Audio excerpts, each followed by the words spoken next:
Hello, everyone. I'm Josh Bond, and this change leadership plan involves Cedars-Sinai Hospital. Cedars-Sinai is a world renowned medical center in Los Angeles, California, a heartbeat from Hollywood. The system includes an 850-bed hospital, a medical school, and various research laboratories.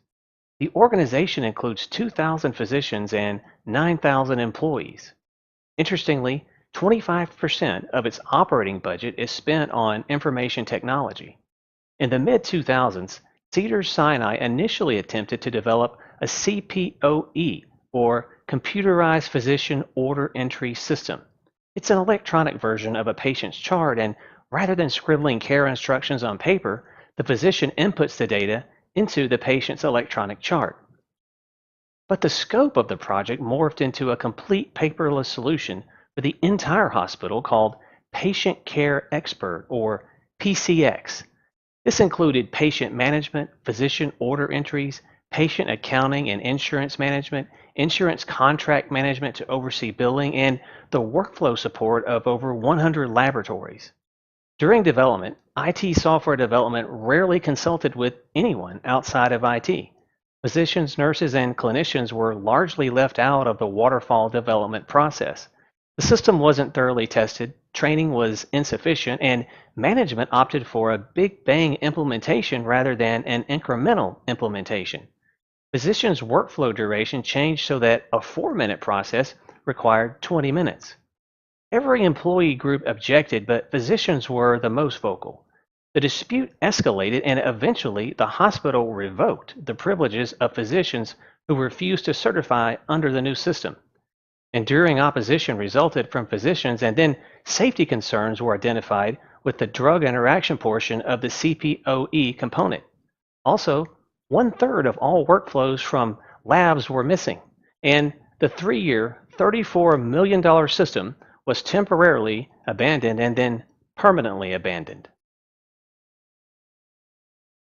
There are plenty of conclusions from the project retrospective.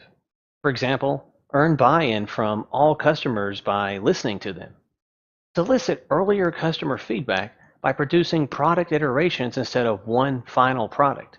This will properly allow for and help manage workflows. The project lacked transparency to the customer. It avoided proper customer change management. You can't manage any part of the customer if they barely know what you are developing. Avoid a massive inventory of top-down requirements that are either inaccurate from the beginning or will change as the project unfolds. This becomes wasted work and leads to an almost religious belief that the original detailed requirements must be followed even when they are outdated.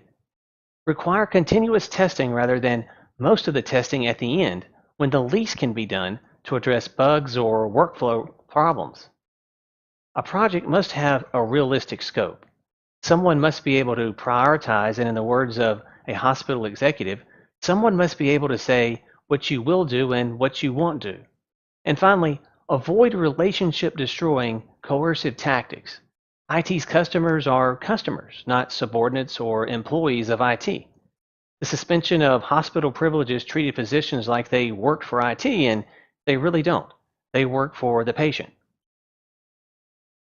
Before we talk about change, let's first look at the organizational climate and what to expect there. Management is a traditional top-down hierarchy with long, inflexible waterfall processes. This results in a "we know what we really need, let's build that" mentality. One now departed executive was described as bullying and micromanagerial. Whether intentional or not, communication is discouraged, as are disagreements and questions about what is being developed. This led to a software development project environment where specifications are as thick as old school phone books. The specifications are assumed to be correct, and so there's no need for a discussion of what the customer needs. In the project described previously, the project workflow specifications weren't changed even when an informatics specialist predicted its failure. The organization has shown confusion with organizing and prioritizing features with overlapping project management roles and executive roles, leading to cloudy project vision. Because customer interaction is minimal and specifications are assumed to be correct, there's a lack of transparency both between IT employees and between IT and its customers. Formal top down change leadership is required to address all portions of the software project management and development processes, except maybe development tools and languages. A just do it approach and bottom up approaches will not initially work because of the lack of employee freedom and the traditional top down management. Also, some will have a vested interest in seeing any new process failing. The roadmap portion of this presentation uses John Cotter's 8-step change model. The first step is to establish a sense of urgency, which is easy in this situation because Cedars-Sinai has so much to lose. It's a highly revered, top-ranked hospital and teaching institution. Patients from all over the world owe their lives to this hospital's care. Cedars care is the difference between life and death. As the press reported, the project failure highlighted many problems with the software project management approach. The project results, the attitude toward customers, and the negative reflection on the hospital's reputation is both unacceptable and unsustainable. These problems need not define the organization if it acts now to modernize the software development project management approach. The second step is to create a guiding coalition who has the authority to create change and motivate cooperation. Total and complete buy-in is required from senior leadership, including the Chief Executive Officer, the Chief Information Officer, and the Chief Medical Officer. Representatives from across the organization will deliver the change under the leadership sponsorship and authority. The groups include project and product managers, scrum masters, compliance specialists, informatics specialists, developers, testers, business analysts, data architects, and IT customers, that is, the physicians, the nurses, clinicians, and administrative hospital staff. The third step in Cotter's process is the vision, and it's a big step. It encompasses the actual change. The vision is empower IT software development to please customers by delivering useful and high-quality software through an agile approach to project management. That's the what, but the how is more complicated. Beginning here and over the next 2 slides, we'll take a closer look at what this means and who specifically it affects. IT software development should implement an agile approach called Scrum with some extreme programming components to achieve the vision. This includes having a product owner rather than a manager, Scrum teams, a Scrum master, a product backlog, time-boxed sprint activities, and all the other Scrum components. Iterative development allows development to please its customers by gaining valuable feedback frequently. Test-driven development helps avoid serious defects, as does team testing and customer testing of each iterative release. Team members should respect the overall sprint cycle and avoid jumping ahead to future functionality outside of the sprint. Another vision component is develop meaningful relationships with each group of customers. This includes the physicians, the clinicians, nurses, and hospital administration staff. Incentivize or pay diverse panels of these groups to provide continuous feedback on iterative releases of products and projects in development. This is the cornerstone of the Agile approach. We can't please customers without customer input. Here's a few more components of how to implement the vision. The software development portion of the PMO should be converted from a command and control entity to a project status tracker that helps ensure compliance with regulatory needs and advises and consults on technology and standards. Overlapping executive roles with project managers will be replaced with a product owner. Non-software development projects like infrastructure, for example, are not impacted or included in the vision statement. Those areas of IT would require a different agile approach. The FDA is an implicit stakeholder in almost any hospital or healthcare project. Documentation is required, which some would argue puts medical projects at odds with Agile's working software over comprehensive documentation statement. However, Agile also encourages customer collaboration and satisfaction. Scott Ambler points out the customer, not the developer, determines whether documentation is sufficient. The FDA requires documentation, and so the team should produce documentation as a backlog item and a normal part of the sprint process. That end of sprint documentation can be assembled at the end of the project to meet the FDA requirements. At the product or project owner level, formulate a clear vision statement prior to the project beginning. Concepts outside of the scope of the vision should be a separate product or a future expansion where appropriate. Establish mutual product ownership among all team members and provide best practices training for all aspects of Agile software development. Previous projects failed in modeling complex clinical scenarios. Agile offers proven options to work in clinical situations, like Ambler's Agile modeling principles and practices and Rosenberg's Iconics process. Processes like this can lead to class diagrams, use case diagrams, decision trees, and solution object diagrams. In any type of plan for change, the number one question is, how does this change affect me? This is the final portion of the vision step. Developers, testers, informatics specialists, and business analysts will organize into teams to execute the sprints. The team, with the product owner, owns the product, and releases are at the end of each sprint, which is somewhere between 2 and 4 weeks. Product owners have increased power to make decisions in conjunction with the team and the customer, but decreased authority to create large inventories of detailed specifications in the beginning.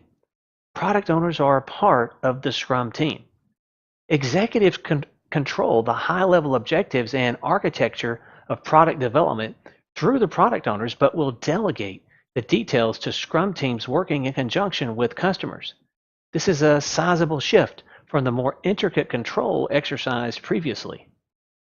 We will create one Scrum Master position initially who will coach and facilitate the Scrum process while evangelizing the process throughout the organization. Contractors and consultants work with Scrum teams to achieve the backlog items. This may require more on-site visits to interact with both the team and the customers. Physicians, clinicians, nurses, and administration employees must provide feedback to the Scrum teams each release to help improve the product. This entire vision fails without this valuable feedback. That concludes the vision, and next is communicating the plan, the fourth step in the process. Communicating the plan is critical. It's how the majority of the organization hears about the change, and the first impression is very important. The CEO, CIO, and CMO meet in person with IT software development to explain the vision and its technical implications. The same leadership group would also meet with physicians and nurses to concede the serious errors on the last project and to announce how the new project management approach places them, as the customer, at the center of what's being developed. The leadership group would follow up with an email to the same group of people, the physicians, nurses, and administrative staff, explaining in layperson terms how IT software development projects and products will become more customer-centric, with frequent mid-development releases aimed at producing feedback. Other organizational communication avenues can be used as well. All forms of communication outside of IT will emphasize the imminent need for frequent feedback from nurses, physicians, and clinicians, along with the financial incentives for doing so, not just for one project or product, but all development going forward. This will help prove IT is really changing and help repair the damage from the previous project. After the initial communication rollout, stay in touch with IT and its customers. Depending on their reaction to the changes, another face-to-face meeting may be necessary with IT.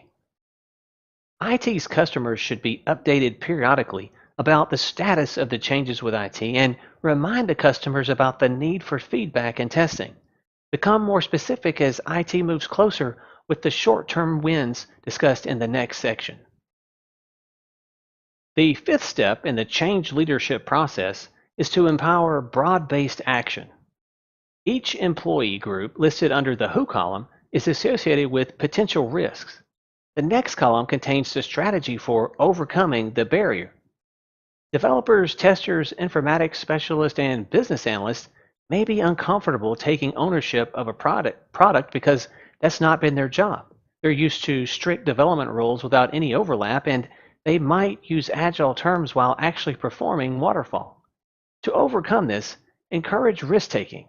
Mistakes are acceptable if we learn something, and provide financial incentives to early adopters for trying the Scrum process. Avoid water agile by focusing on the sprint's work rather than grouping sprints together like waterfall stages. Project managers and product owners may feel threatened by the loss of top down control over the project and may be reluctant to let the customers drive feature development. They may also encroach on the development team. To overcome this, note that as a waterfall project increases with complexity, so does the risk of not capturing the requirements correctly. We can also provide agile training and use agile consultants to change outlooks. Executives may be unsatisfied with high level steering, overseeing the regulatory requirements, and advising on which iteration to release. To overcome this, note that generals see the big picture and foot soldiers are in the trenches. Let those with the best knowledge decide the details.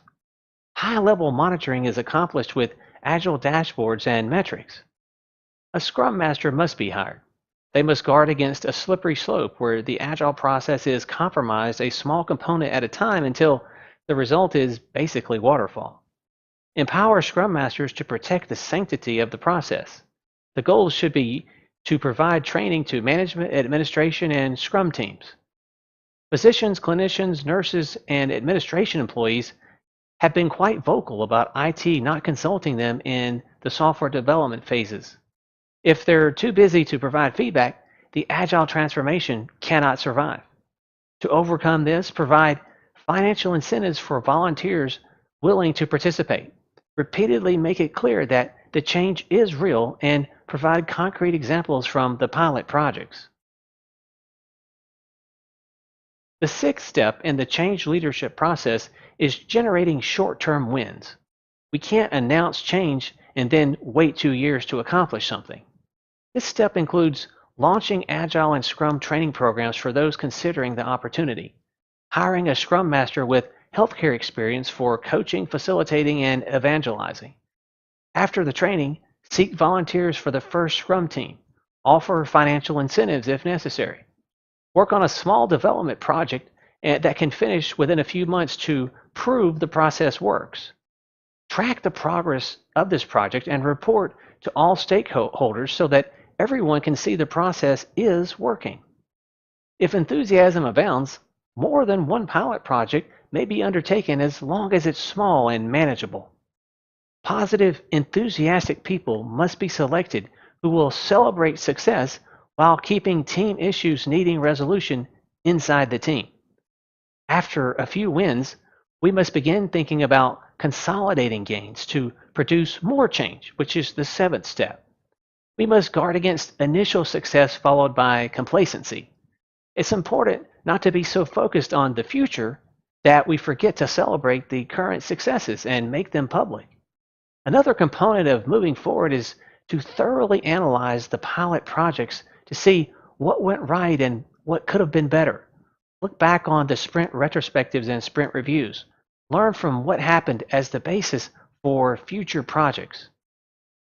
After the pilot projects, a more complex project could be attempted, such as the paperless workflow of a small, manageable laboratory. As the projects accumulate, keep building on the confidence from each success, attracting more interest from others in IT development, and forming new Scrum teams. All the while, continue training at all levels to incentivize the desired behavior. If we hit a roadblock, use Agile consultants to provide a neutral opinion on what the options are. At some point, we move from attempting Agile or learning Agile in the early projects to simply being Agile. Most employees will at some point or another give Agile an honest effort.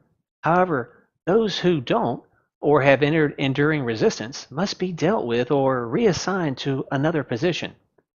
Anyone remaining in a management position who opposes the vision can deal serious damage to the short term and long term vision. The message to those is either adapt or risk being left behind.